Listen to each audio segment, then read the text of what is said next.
how about you record there? I start recording on Audacity. And if we start at like 20 seconds, would that be cool? Yeah, that's great. Okay. Ooh, ooh.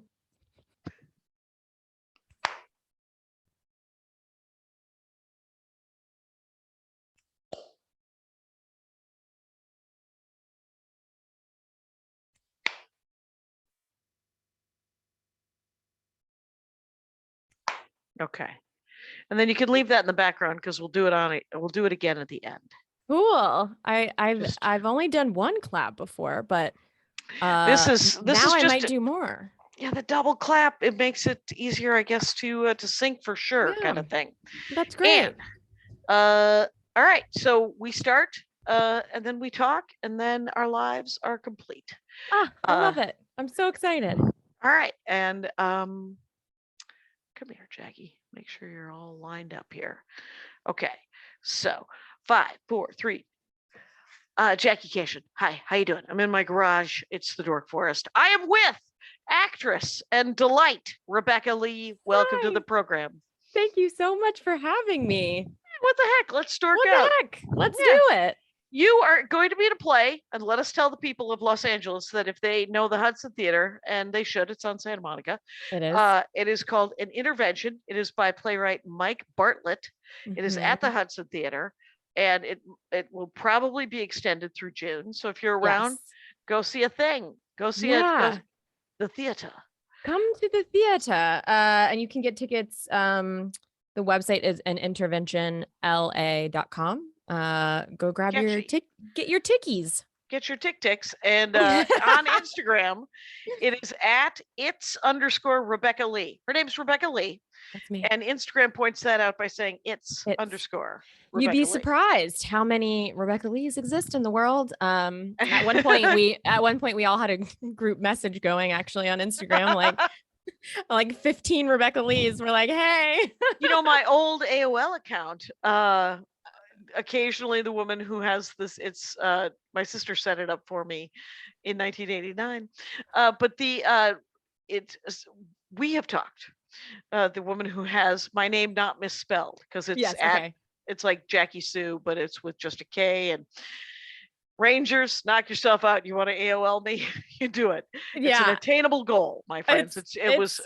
I kept it because of my great aunt, and she just died. So correspondence is down. Yes. Feel free. Dark. Very.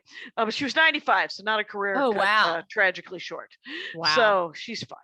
She's happy to be gone, quite honestly. She loved her husband, didn't think she was going to last another 40 years after him. So wow. Seems like a long time. That's a long time. And apparently our longevity is just getting longer, which is like, I don't know if we need that. It's true. All of my nieces and nephews, my brother classically said to my nephews, you're going to live to be 100. There's going to be plenty of sex. Don't sweat it. Yeah. They were like 15 and 17 and they didn't have girlfriends and they were kind of bummed about it. And I don't know how that conversation came up because it's like, they're not exactly all emotional giants who are constantly discussing their feelings. But I think my dad must have asked him about girls or something. And Russ was like, don't worry about it. They're 15 and they're just gonna live to be 100. There's gonna be enough sex. It's gonna be fine. Which led to a very hilarious conversation about consent, and some gotta very have it. Gotta have that conversation. A hilarious version might be, you might remember it even more. Right. My father, salesman, he likes to make it a sales analogy. He's like, you never want to force the sale. He literally said that to my nephews. You want repeat customers, don't you? Okay. And it went on like that. Anyway. Wow. I don't hate it. I get it. I get it. You are correct. I don't hate it either. I was like, it's another sign that my father, while he is what can be politely called a piece of work, is not a horrible person. Isn't a creep. Yeah. That's good. Nice. That's good. It's always a nice reveal. It's always good to know, even in the 11th hour. So so we talked about what your dorkdom might be, and you you hilariously said things. I was like, well, does she have a list of books that she's read about this, or is it just a journey that she likes to talk about this? And it was like, now she just likes to talk about it. And I was like, well, then let us talk about it. And it is the concept of confidence.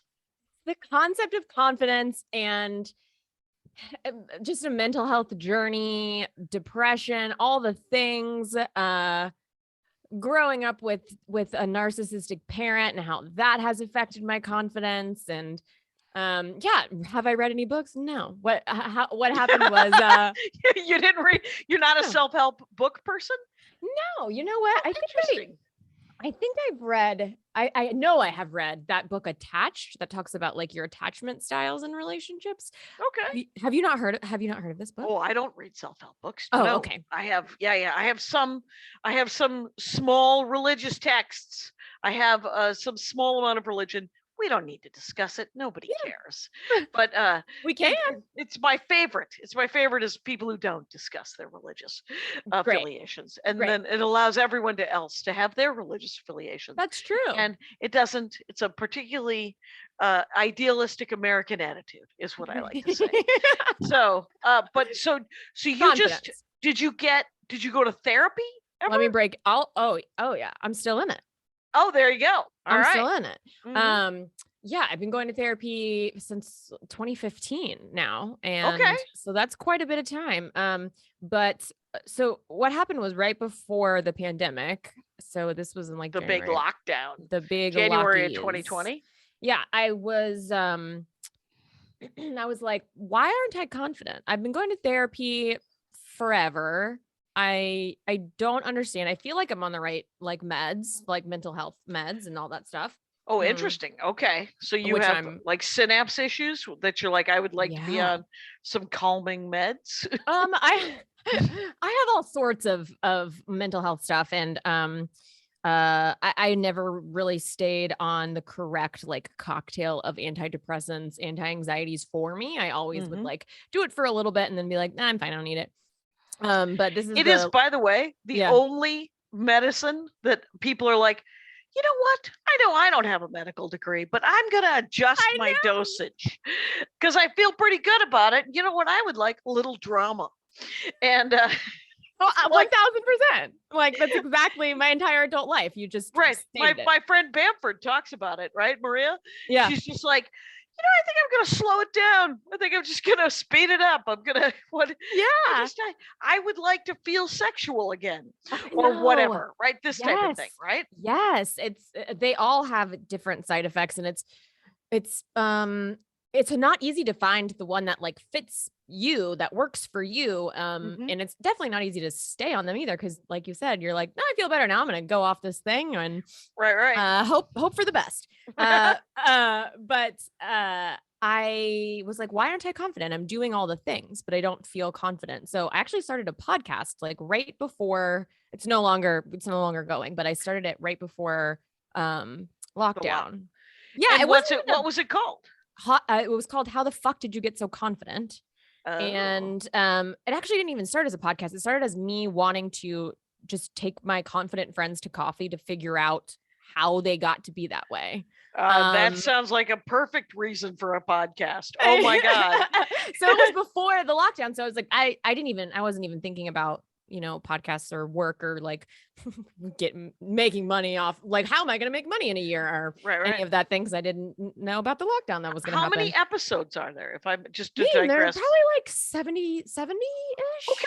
So, and people can find them on Apple Podcasts. Yes, they can. Go deep, podcast listeners. The Rangers, they love a rando. They love a rando podcast. Yeah. It's on all the platforms. How the fuck did you get so confident? That's what it's called. You know how to find it. You're correct. So it started with me asking friends that I thought were very confident to get coffee and sort of just like picking their brain about it. And then the lockdown happened. So I started doing Zooms because I was very dedicated to the cause of like, why don't I have this thing? And, being in the improv comedy community here in LA, you see so many confident performers on stage, allegedly confident. They look confident.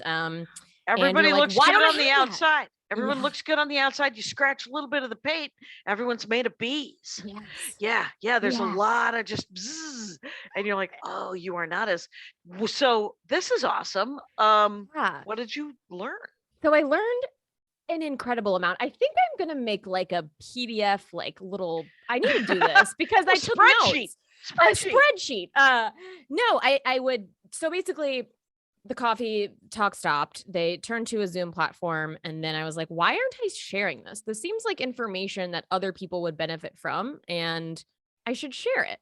So that's how it turned into a podcast. And when I was doing it, I would take notes during the whole thing. And then at the very end of each episode, I recap like this person's tips for confidence. Okay. And so I have like a full journal of amazing. Well, it started with comedians because that was like my inner circle, you know, right. And then it started to branch out, and I ended up interviewing people that I found on TikTok, like this one woman, Clarissa Rankin. She's a female truck driver, and so it ended up like just veering off because I just didn't want to do only entertainment people. I wanted to do people from all different walks of life. So just like she's a female truck driver, and like learning about her journey as that and being in a male dominated industry and how that affected her confidence. And it was just, so it was just really cool. I interviewed a woman, Judea Kirsch. She's the first Black rodeo queen in Arkansas. And she is so rad. Yeah. And it was so interesting talking to her because she was like, you know, I didn't have anybody to ask my questions to. Like I didn't have the confidence. Because I didn't have like a mentor, or I didn't see myself represented. I had questions. Like she talked about wanting to, if you're a rodeo queen, you have to style your hair in a certain way. And she was like, she was like, I want to wear, you know, my hair natural, but I don't have anybody to ask about that because I don't see anybody like me in my there's no role models, there's no representation. And so, and this is, you know, it can be true of, I mean, that's why men are more confident than women, is because there are more examples of heroes and geniuses and politicians and, you know, rodeo riders and truck drivers. You can be whatever you want if you're a dude, because there's usually an example of that. But if you're a Black man or a brown man or an Asian, you know, person, you don't get to see that. And then if you're a woman, or if you're trans, or if you're gay, or if you're any number of things that are not, you know, the one kind of thing that's been kind of represented, it's harder to find role models to ask. So you have to invent the wheel yourself a little bit. Yeah. And that's what she was talking about a lot, that in her episode, and how she wants to be, you know, the mentor for the next generation coming up. And also to be mocked and go, I can't believe you stood for that. Why would you take that shit? You're like, I'm sorry, I took it so that you don't have to. Yeah. And, you know, it's stand up in 1984 was a lot of sitting on your face jokes that I had to sit through. Yeah. And I was like, thanks for nothing. Yeah. Anyway, are we going to lunch? Yeah. So, So you have a notebook full of essentially bullet points. Actually, they're right here. Yeah. It's right here. It's been sitting here. Like it's pages and pages and pages. And like, I want to make some sort of like pillows. Etsy. Come on. I didn't even think of that. And I'm sure it would make money. I just want to make like a PDF or something of like the top whatever. So I don't know. I just feel like it's someone could, you know, find use out of it. So do you ever just flip through it, or? Yeah, I actually do. And it really, really helped my confidence. Not only like interviewing people, and like learning about how confidence is not the same for everyone. It's not this like, you know, in my head, I was like, oh, it's the loudest or the biggest or the most verbose or the, you know, the most outgoing, the most extroverted. And it's so not that. Like, it's very unique to individuals. And sometimes the most confident person is the quietest person in the room, but that's just not something I ever really thought about. So yeah, I mean, confidence is different for everybody. And seeing different examples of it. And then just learning a new skill, which was doing a podcast. Like I have never owned any of this equipment. I had to go buy it. I had to go learn how to edit stuff myself. I had to Sure. learn how to make promotional graphics. And I think that also helped my confidence, is just like learning a new skill and like following through start to finish with it. Yeah. That makes sense, just because when we get out of school, we tend to think to ourselves, and we get a job. In a lot of cases, people will get a job and they're like, well, this is the thing I do now. Mhm. And you're like, well, what do you want to learn how to skateboard? And you're like, I couldn't do that. Or do you want to learn how to play the guitar? It's like, I've always wanted to, but I don't want to do it. And you're just Mhm. like, you like somebody once said, it's like a famous thing, is like, I'm too old to do something. Well, uh, you're just gonna get older. Yeah. So you might as well do it now, Yeah. and I think it was put better than that. Let me just say that No, it wasn't. offhand. That's No, how it that was the was. way it was put. That was exactly how it was put. So, yeah, do you want to pick like a couple of a Should I good find suggestions? bullet points? Yeah, Well, yeah. I would say like my biggest thing is like what I just said. It's just like doing a new skill start to finish. And like within this period of time where I was interviewing people, I found out so much about myself that was already there, but like I didn't have the confidence to like even address, like being a queer woman in a heterosexual relationship was not what I knew I was this thing, but like I had Right. never talked about it. I had never Right. I didn't feel a part of like I was a part of the queer community, so I felt like I should not, just be hands off. And I since then have been like, no, this is a community I want to be a part of. Like this is who I am, and Yeah. I want to do it. So like, I think finding something new and doing it is the most incredible thing you can do for your confidence. Well, it And certainly then shakes up your life enough that, and any success mhm, will encourage you to keep going and to keep trying new things, you mhm, know, in anything. And the other weird thing is, I mean, I was raised with an excess of confidence. mm, It was literally, I don't have imposter syndrome. I was raised to be an imposter. I was raised to just say, yes, I can do that, and then figure out how to do that. wow, that's incredible. It is. It is also called arrogance. It has other words, but it does enable me to try new things. It does enable me to think that I can do things that other people don't know that they can. And the thing is some things I cannot do. I am not good at them.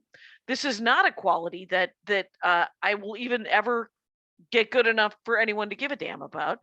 But I gave it a shot, and my father would say things like, "You might as well try, because I'm going to make fun of you either way. If you don't try, I will say, the hell's the problem? Who cares? And if you Yeah, do try and you're good at it, I'm going to say, hey, big shot, nice work." And yeah. he's just like, you think you're a big shit now? And, so you're just like, there was no reason not to try. Yeah, I was not raised like that at all. Right. I did not have the confidence. And I don't think people would necessarily know that by like the way I operated, but like I definitely didn't. And I was raised in the South, so it was more of a like What part of the South? like border of Florida and Georgia. Oh my God, Northern So Florida. Whew, that is very South, my friend. All right. it's Welcome to Rebecca Lee's life. tricky. But it was more of a tone yourself down, kind of like damp, just don't be so much. You're a woman. You need to just be seen but not heard kind of vibes in the South. Right. Yeah, right. Y- Yeah, there's a stereotypical, I mean, because there was a great deal of sort of, go get your dad some coffee. I'm so glad that you were born. Now your brothers have someone to help them. And you're like, I believe my grandmother actually said that to my sister at one point. My sister said, "You're thinking of someone else. I will not be. I will not be." they're I love that. they're older than me, and they will be fine without my help. They don't need Yeah. me to do anything for them. Yeah. Yeah. And it's like, your upbringing influences everything.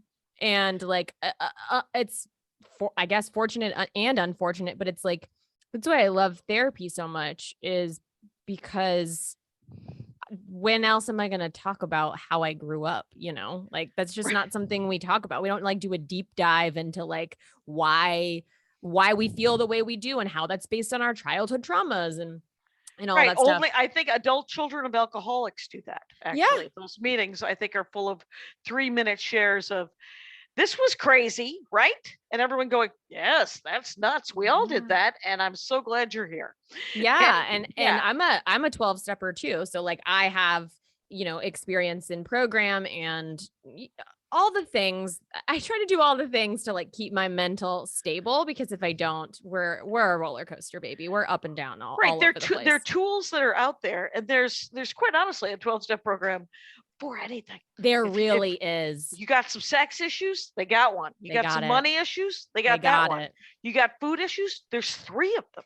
Mm-hmm. And there will be something where you can bleed off some of the crazy in your head, and it's free. So, and you could think that it's a cult, but when you show up, so stand-up comedy.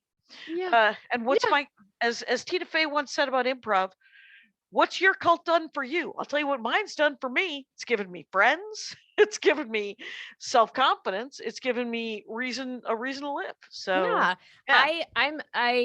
I am such an advocate for 12-step programs, or any program in general. Improv. That's just 12-step programs and improv are my 2 things. and quite honestly, I know people who started taking improv, and stand-ups make fun of improv on the regular. Of course. And you're just like, calm down. Why don't you? Because I've seen it done well. Mm-hmm. It's a learned skill. You can tell me that you're good at, like there's a bunch of comics right now who are doing these like 1 hour, I'm not going to write anything. And you're like, yeah, that's improv. Wait, is that true? That's like a thing right now? Oh, okay. It's a really like Judah Friedlander, Todd Barry, Rory Scovel. Mm-hmm. I love Rory. He's such a kind human. All 3 of them are good people and very funny comics, and are doing a lot of sort of improv stand-up where they're trying to work off the crowd, and they're trying to work off just something that happened that day. Mm-hmm. And so every show is very different. But and those 3 guys don't make fun of improv. They actually have embraced it, obviously. But we've all seen terrible improv. But great improv is, you feel there's a safety in that when I've never felt, it's not scary. You feel like they're in charge of where the dialogue's going to go, and they know that it's not going to be a nightmare. It's just going to go somewhere that's at least interesting. Yeah. If it isn't hilarious, and sometimes it's hilarious. Yeah, I mean, and doing improv also helped with my confidence, because it's like, I'm like a classically trained actor. I studied in New York, and then when I came to LA, and someone was like, you should do more comedy. And I was like, all right, I'll go, like, I'll figure it out. And then I was like, oh yeah, I actually love this thing. This is actually, I was always like, I'm a thespian, I need to do fucking Romeo and Juliet. And then I like, go to UCB, and I'm like, never mind. I actually love this. Like, I just love fucking around and making shit up. And like, it's so fun and freeing and scary, but also a rush of adrenaline that, if you're anything like me, you kind of live on that rush of adrenaline for a while. And it's like a healthy way for me to get my dopamine kick. Right. That isn't like alcohol or drugs, because I've also done all that too, to try to get my dopamine kick. But when you get off stage from an improv show or any sort of performance, I think if you've done well, if you've done well enough to get that kudos from the audience, that will give you confidence. Of course. It's one of the reasons why dudes who were kind of goony looking, that when they got really good at stand-up, they got that confidence, and then that confidence turned into power, and that power turned into an abuse of power. Mm-hmm. And so you just have to make sure that your confidence, there's that fine line. There's a fine line between arrogance and confidence. And I struggle with it. And because there's so much judgmentalness, and then there's expectation, and there's all these other things Yeah. And also in the improv community, there's, you know, tons of, not tons, abuse, just like any other community in this Are you kidding? world, you I'm know? sure that there's the trade unions. Yeah. I mean, every job is full of people who have power and people who abuse power, and then people who don't abuse power. It's nice. Those Yeah. people, congratulations Yeah. for not being either born a dick or choosing not to be a dick. So, Yeah. Yeah. And but yeah, like you said, it's like being on stage, whether it's stand up or improv or like a straight play, it's, you come off with that adrenaline. Like you come off stage feeling good, even if it's a drama, not like you're not trying to get laughs. And, you know, doing so much improv, I've learned that like, I've learned to be okay not getting laughs all the time, which is like makes people uncomfortable. Like if that's they huge. say something and it doesn't get a laugh, they're uncomfortable. Where I'm like, oh, like let's sit in this for a minute and like like we're gonna figure it out. Like we don't have a choice. We're here together doing it. So right. but yeah, I don't feel uncomfortable in silences anymore, which is cool. That's a step towards confidence for sure. Yeah. I think just ultimately figuring out who you are and being unapologetically that is the building blocks for confidence. Because if you're making decisions that are in line with your values or your morals or who you are, even if you fuck up or even if someone doesn't like it, you can at least stand in the fact that like you were authentically you. But if you're faking it and trying to be something you're not, and then also it doesn't work, then you're like, why did I fake it? It didn't even work anyway. So, you know, learning to stand in your own, I think is super important. But I can also like rattle off from this list because goddamn, are there pages and pages and pages of stuff. Real gems. Real gems. Let's see. I mean, I'm just gonna blow through some of these. Yeah, let's hear Learn new skills. Let's see. Learn new skills. Travel. Have you done that? Have you traveled? Have I traveled? Not alone? In the past 2 years. No, last 2.5, 3 years. It's been it's hard. Been a doozy. I think yes, I have, and I moved out when I was 18. So I think that's another thing that is really helpful that a lot of people talked about was moving to a different city and not, staying in the same place forever, even if that means like traveling and going back to where you grew up. Cause I don't want to like make it seem like you don't have live to where you grow up. No, yeah, no. But like doing things alone, especially a move or traveling and doing it and then going like, holy shit, I did the thing. Yeah. I didn't think I could do the thing, but I did the thing. Just right. builds your confidence more and more. So like, yeah, I'm a huge travel advocate for confidence. Congratulations. Good. Let's see. Be patient with yourself. Like some of these are just like little like nuggets. But like being patient with yourself is not something that I do usually. Right. So if you beat yourself up for your lack of confidence, it's just going to make you less confident. Yeah. So if you can just admit that I don't feel particularly there. I have told this story before, but let me tell it again. My sister got me a job when I was like 23. I was trying to figure out where I was going to move to do stand up. So I'm living with her and she's like, you need a job because you're going to need to make some money. And it was a big thing in my family. Get a job. So she gets me this job. She's assistant development director for a nonprofit in Milwaukee, Wisconsin. Okay. Her boss, the development director, I was the assistant to both of them. I would essentially, whatever sort of, monkey business where you needed me to write something down, type something, make sandwiches, whatever, just jack of all trades. And at one point there was a mailing and Darla's boss was like, I'm going to need you to do this mailing. Here's the mailing list. And I was like, all right. And she hands me a giant list. And then she's like, I'm going to need, so each of these things goes here and these other things go here. And you have to print these labels to make it go here. And I'm taking notes and I'm following. And at the end of it, she was like, do you understand? And I said, mostly. I will be asking you 2 more times. And she goes, what? And I said, I want to do it exactly how you want it done. Because this is something you want this done correctly, obviously. But I and I think I know what I'm doing, but if I have any problems, I just want to let you know I will be coming back to you with possibly a question. And she's like, yes, please. And then she turned to my sister, I guess later in the day, and Darla comes up to me and she said, she just asked me, how close is Jackie to getting her degree? Because she's really qualified. That's an excellent question. And I was like, oh, she has her degree. She just doesn't want to use it. She wants to go do stand-up comedy. But the thing is to not be afraid to ask questions. Huge. Because you don't want to appear dumb. But I was lucky in that case that I didn't care about that job. I did not. I was like, I knew, because it was a fiddle and diddle of some weird mass mailing. I had never done a mass mailing before. What is it?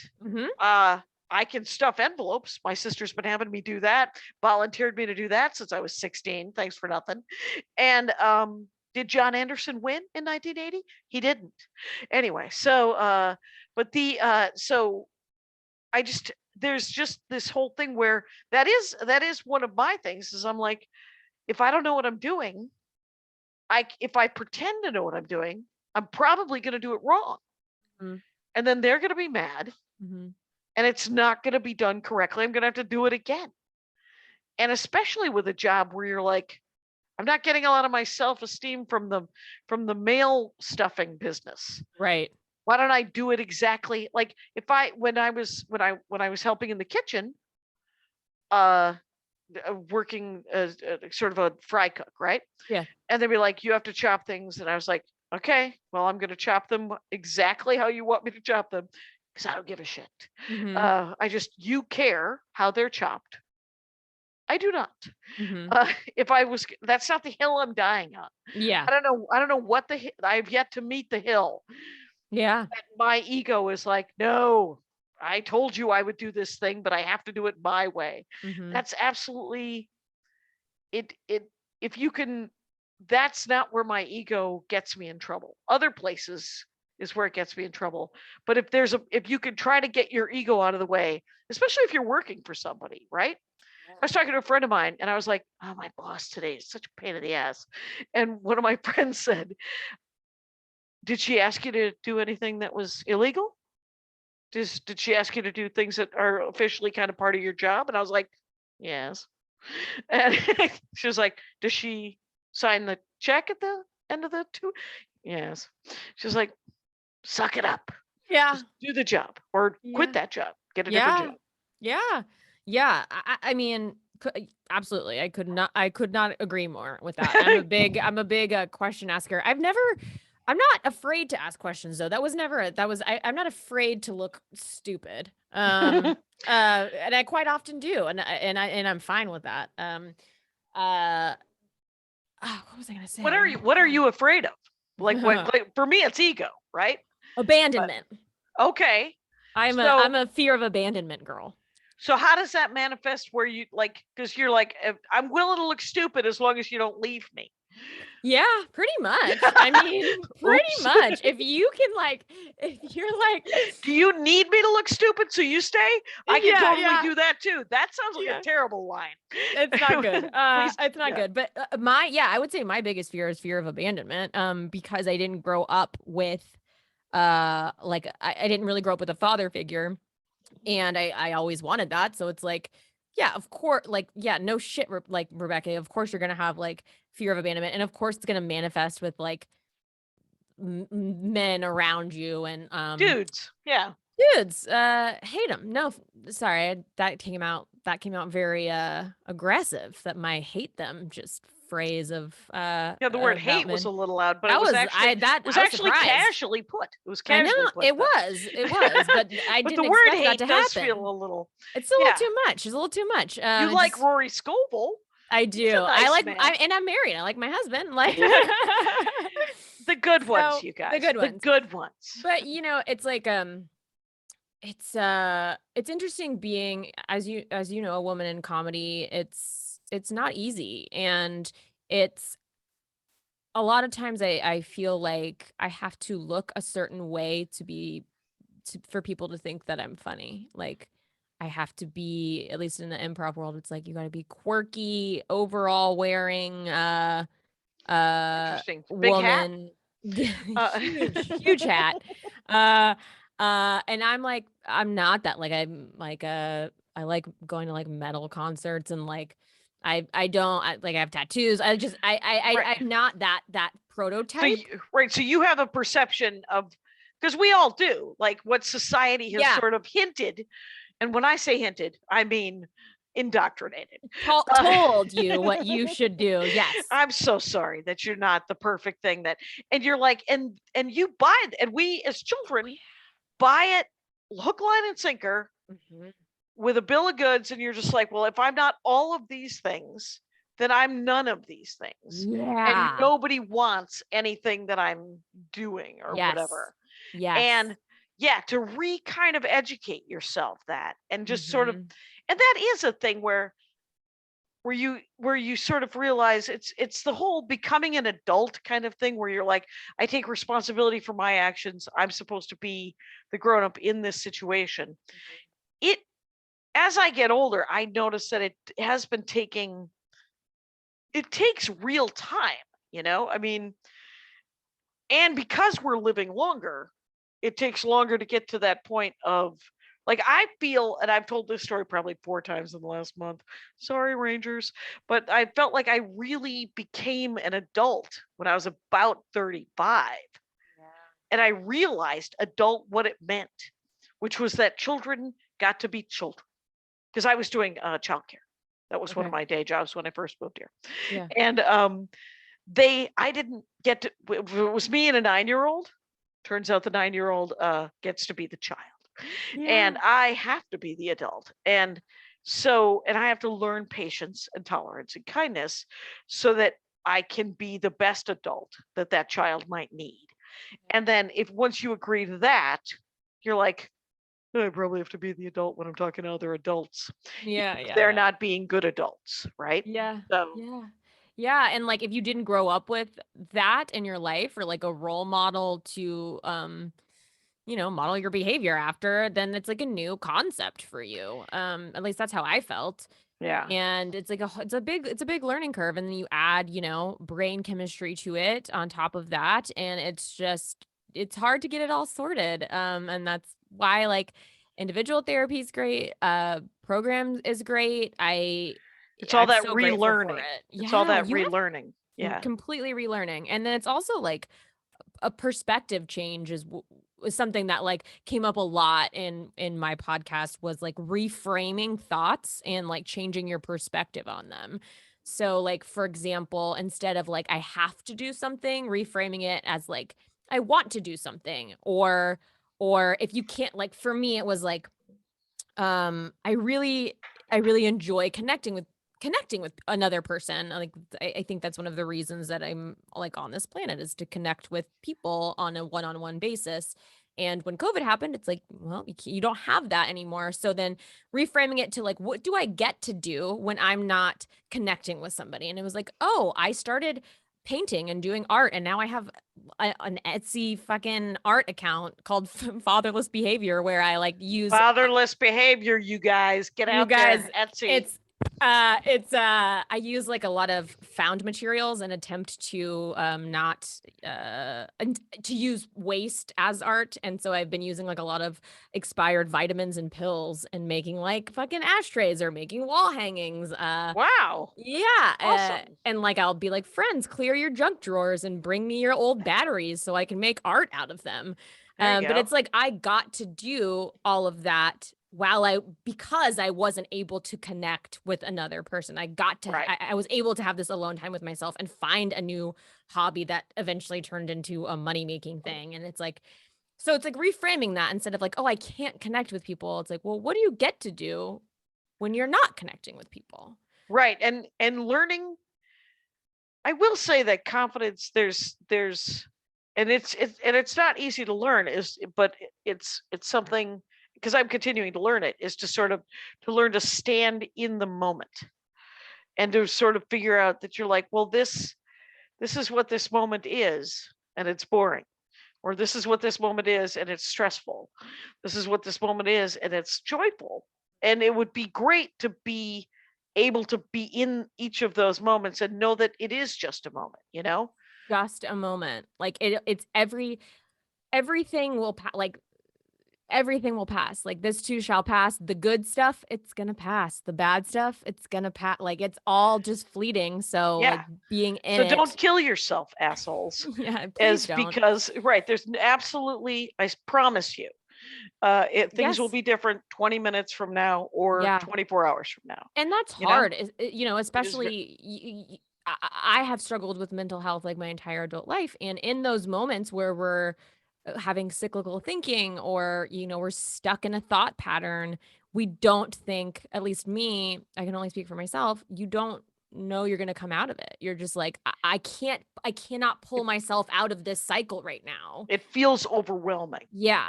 And you're just like, the only way I would feel better is if I died.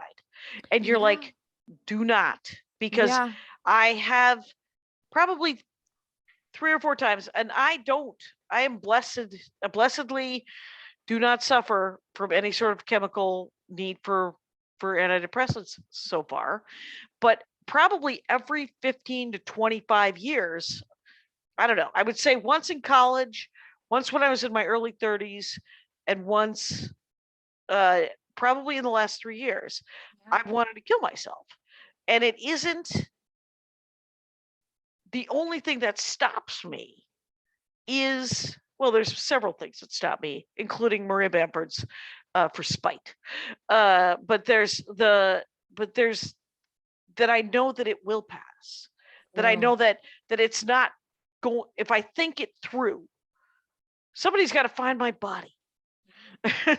I'm going to make everyone around me super sad and mad. And I'm a people pleaser. So there's another reason not to do it. But, you know, the main thing that I have to remind myself is that it will pass. That if I keep doing the next indicated action, a new thing will happen. Whatever horrible thing is facing me right now, I will get out of it.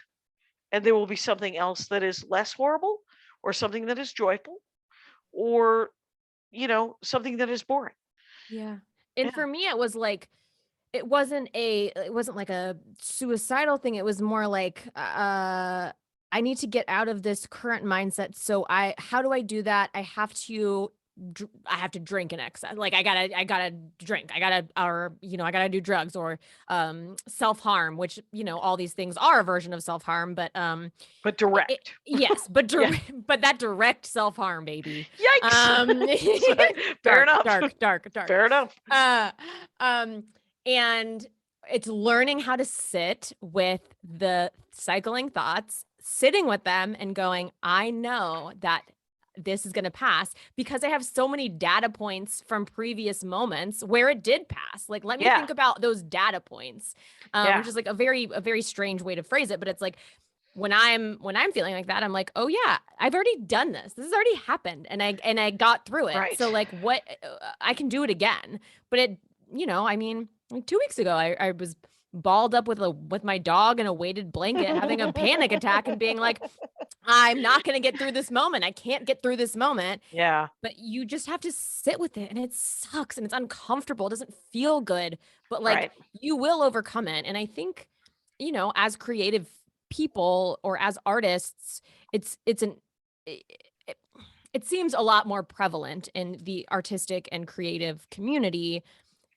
And in addition, I feel like we are kind of on the outskirts of not humanity, but like, you know, we're outcasts in a certain degree. You know, it's like, oh, you're a comedian, you don't have a 9 to 5. Oh, you're an actor, you don't commute to your Monday through Friday jobs. And it's like, you know, we're kind of on the outskirts a little bit. And I think that, I mean, I don't know. I mean, I lived in Minneapolis, and I lived instant amongst the hippie skippies and the crystal clutchers of the world. And so there was a lot of about it. But when I moved here to Los Angeles, and when I've been in New York, there are certain communities that talk about it more, you know, and there is a problem where where if you never talk about it, where if you never learn, and I know people here who are like, I'm going to India. I'm going to sit on a mountain. I'm going to meet a dude in a robe, and that's going to fix it. And you're like, you could sit at a Starbucks and also fix it. Yeah. But you got to go to wherever you got to go to find that place. And if you got to pull a geographic to do it, to find out that you're always with yourself. That's true. That's the truest statement ever, is you're always with yourself. And it's really scary to like put the work in to yourself. It's not comfortable at all. It's not comfortable. But it's like so exponentially helpful in the long run. Right. But no, it's not comfortable. And if you're a person who doesn't like to be uncomfortable, you're less likely to do the kind of work. But it's like, as a stand-up or as an improviser, or as an actor, it's like, I'm uncomfortable all the time. Like I am perpetually uncomfortable. I put myself in those situations. So it's like, I'm comfortable being uncomfortable. And that's where I think we need to get, is like learning to be comfortable in the uncomfortable. Right. Rachel Feinstein, who I just saw her do stand-up about this last weekend in Austin, Texas. She was talking about her husband, who is a firefighter, a New York City firefighter. And he does not have feelings, it turns out. He's just like, I don't have whatever. I'm cool with whatever you want to do. And she's like, you just punched the microwave. I think there's something going on. And you're just like, and he's like, all right, what do you want to talk about? And he's like, well, I don't want to talk about Vinny's dream of us buying Bitcoin. How about that? And but it's like, there is the work. It's to look into yourself is, as you say, awkward. It's uncomfortable. And if you can exist without doing it, and I have 4 brothers, and so there's not been a lot of navel gazing with easily 3 of them. So one of them, he will turn his navel inside out, and God love him, Phil KASHIAN. He will cry at the drop of a hat, and he will drop that hat for you. And but he, they are all old school kind of, men are not encouraged. Then that's another thing that sucks about our society. I feel like I could make a fucking list, but it's like capitalism. Okay. Is that like men aren't taught how to deal, well, in my experience in talking to men, I have found that it's less prevalent that they are taught to talk about their feelings or how to deal with their feelings, and it ends up turning into like a rageful thing. They have these other expectations. Yeah. Yes. I mean, it's a shit show what society has done. It really fucking is. It really is. Yeah. Yeah. It really is. And I just feel like also like, this is kind of a tangential thing, but like social media is a whole nother thing. And it's like existing right now is not the easiest. And well, what it has done though is encouraged from this perspective, which is slightly older, a human being at this time, is I see the youth embracing non-binary, embracing they them, embracing these gender differences and this queer lifestyle, and they're just like, a mouth is a mouth is a mouth. I think it was I don't think it was Emma Goldman. Who the hell said that? I don't know. But I can't remember. But it's nice, right? Yeah. You're just like, yeah, you're right. And I mean, you could fall in love with the brain inside the sausage casing, and then make do with the sausage casing, right? Yeah. Because you're like, no, I like touching people. Anyway, but the thing is if you claim non-binary, right? If you own your lack of gender, right? Of not wanting, then you can have all the emotions. Yeah. Then you can have all the journeys. Mm-hmm. Then you can be an astronaut or a princess, and nobody can say no to you. Mm-hmm. And that's one of the things I'm seeing now, where it's a way to try to fix, I think, the confidence from the outside. Or they're just like, I'm seeing how my confidence was belittled or threatened or stunted by society. So let me say, fuck you, society, and just go, I'm not whatever you want me to be because I'm just a person. Totally. Yeah. And like as a pansexual woman, like I really relate to what you said about like falling in love with the brain and then the sausage, you know, you deal with whatever the outside is. Like that is exactly how I feel. Yeah. And but you know, I just feel like yes, social media has done positive things and also negative things because it's like you know, you don't have a face. You can say whatever the fuck you want and you're not going to get in trouble for it. And that, there's that a sucks. Taylor Swift lyric. It's What like, you know, if you say it to my face, that's legit. If you say it in a tweet, that's lame. Yeah. And that is not how that song goes. But it's essentially, that is the sentiment. You know, you're just like, if you say it on the street versus you say it in a tweet. Yeah. You're just like, we don't know each other, you know? And courtesy, Brian Regan spends his entire life writing bits about courtesy and how he would like everyone to really just be a little more polite, a little more thoughtful. And then he manifests that by being extremely polite and pretty damn thoughtful. So we have aspirational. Like, what would you do with the most confidence? If you had the most confidence, how would that manifest itself in your life? That's a really good question. I've never thought about that. You know, I probably wouldn't be that far off than where I am right now, honestly. And why don't you internalize that? I know. I'm gonna fucking, now I got something to talk about in therapy. Wait a minute. That could go into the notebook. I might have made the notebook, you guys. I'm putting it in right now. Okay, wait, I have to write it down too. Okay. What would you do if you had all the confidence that you want? You know, I mean, and the thing is it's one of those things, you know how they encourage you to write what you want in a boyfriend or a girlfriend? Yeah. What you want out of a place to live. You know, I want a gas stove. I would like there to be an avocado tree in this neighborhood that I can reach. And, you know, that type of thing, right? That aspirational shit. Yeah.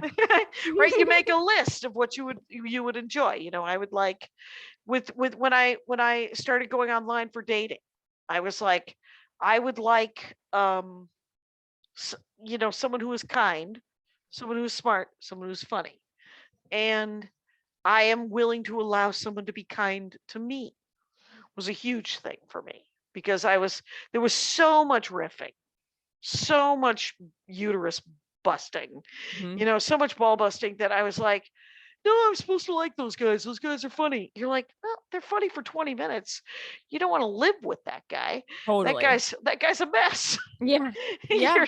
So I want to live with somebody who is occasionally a little snarky and most of the time just a decent human being and very sweet and very funny. Andy always says whenever I call him sweet, I have to point out that he's also very dangerous. Super dangerous.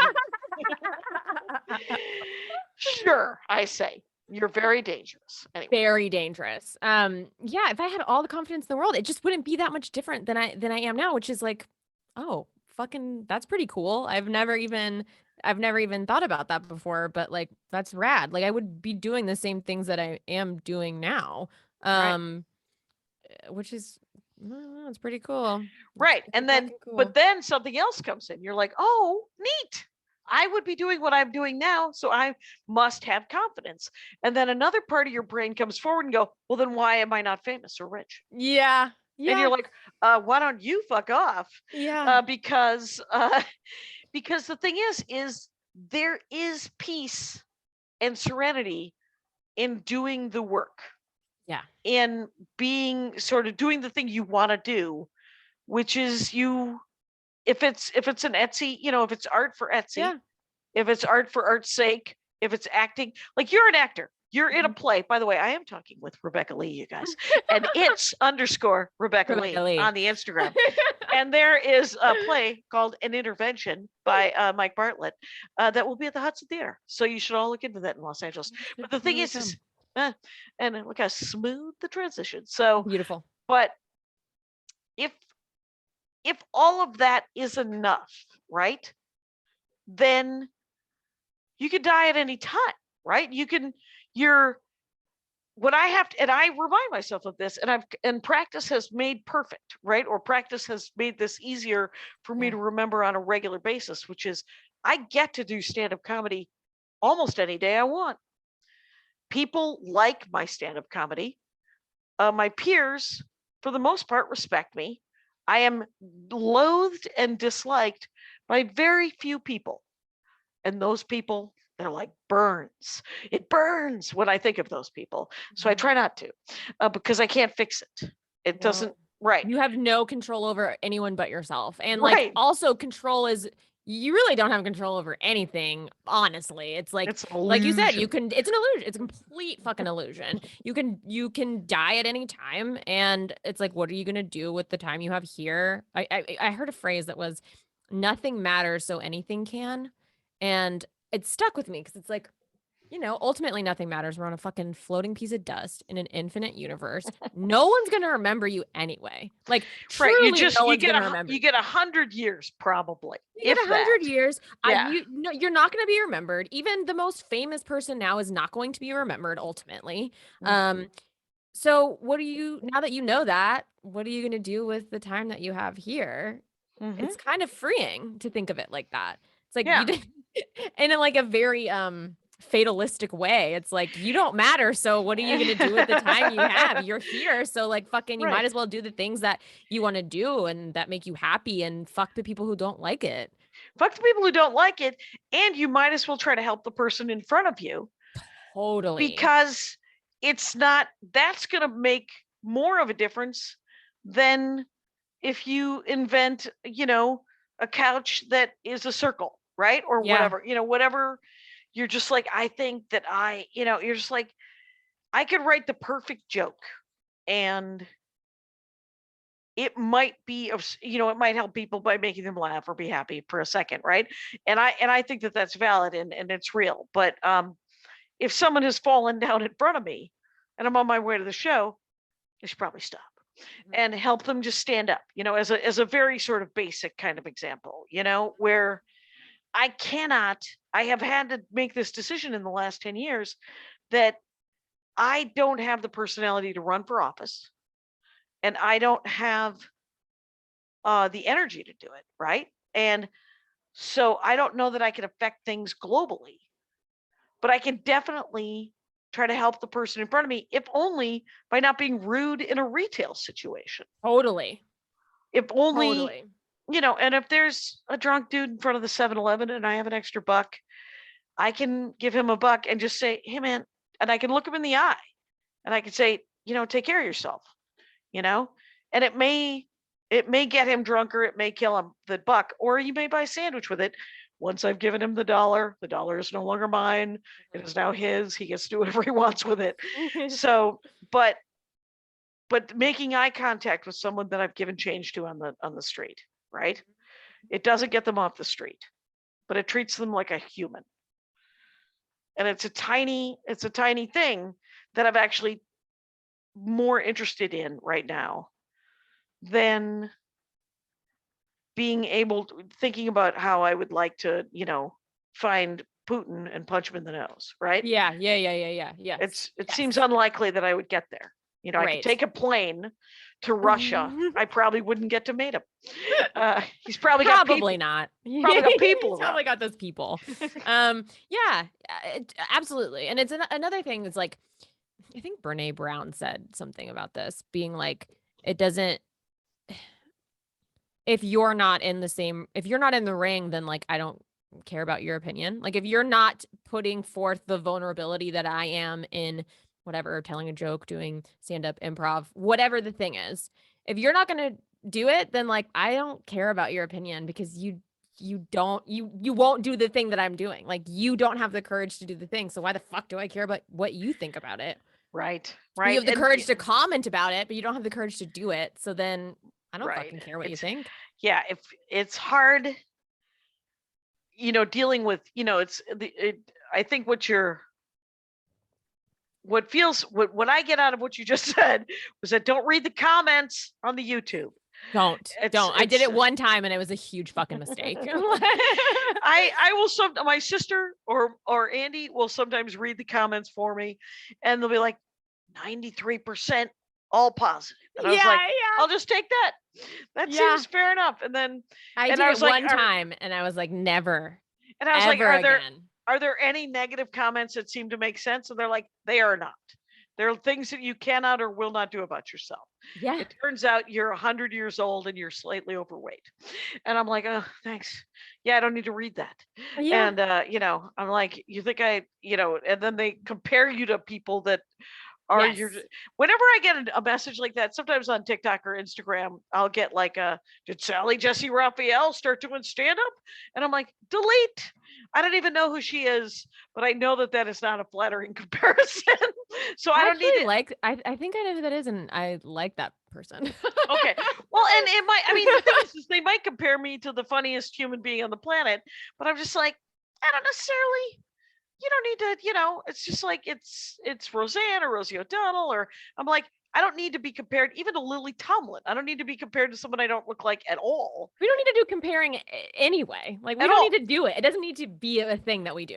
You could just type, I liked this. Yes. And if you didn't like it, you could not type at all. Do anything. You could just move on. Keep scrolling. Yeah. I read the comments one time. I won't ever do it again. But it was like, there's nothing you could say that I don't already know about myself. Right. So it was like, and they're always appearance-based for women. And I've noticed like the men don't really get as much. Hey, unless they're super goony looking or they're super handsome. But sometimes that plays in their favor too. Like being super, super goony looking, especially in the comedy community. It's like that does play for you. That guy gets to be a lead and then his wife is hot on the sitcom. Yeah, totally. And it's not that Kevin James isn't funny. It's just he's a normal looking dude. 1000%. And his wife is super foxy. And you're just like, all right, how come you get to go out with Captain Sit Up, and you don't have to do anything? Totally. So, and it's like, I feel like all the comments I get are like, or the one time I mistakenly read them were like physical. And I was like, what are we doing? Like this, I have zero control. I have zero control over this. Like, right. Plastic surgery, like that's a thing, I guess. But like mostly I have zero control over it. Mm-hmm. And also there's nothing about my physical self that I don't already know. Like you could not tell me something new about it. Like I already know all these things. And yet you're still going to choose that thing. And it's just a power move. Like ultimately it's like people who are scared want to have power over you so that they can feel like they're dominating something. And it's fucking fucked. But like that's humanity. That's part of humanity, unfortunately. And you got to work to have the confidence to ignore the bastards. To ignore them. To fucking ignore them. Fuck them. They don't know shit. Rebecca Lee, it has been an hour. Oh my gosh. I told you it would go by fast. I know. We could just keep talking. It's been a delight, though. It's been very nice to meet you, even over the Zoom. Nice to meet you. Yes, I'm so grateful to be here and to be talking about this. Thank you so much for Rangers. I'm talking to Rebecca Lee, and it's at its_Rebecca Lee, spelled as you would imagine. And she is in a play right now at the Hudson. And if you go to It's Rebecca Lee, you can underscore. Don't forget the underscore. It'll be in the notes. But if you go there, you can see her work ongoing. And thank you so much for doing the show. Thank you so much for having me. It's been a Rangers, treat. You know the rules out there. Take care of each other. Now, before you go away, let us clap. Let us go to the thing. Time. Do you see the clock? I see the clock. 45? I'll start at 45? Okay. Yeah.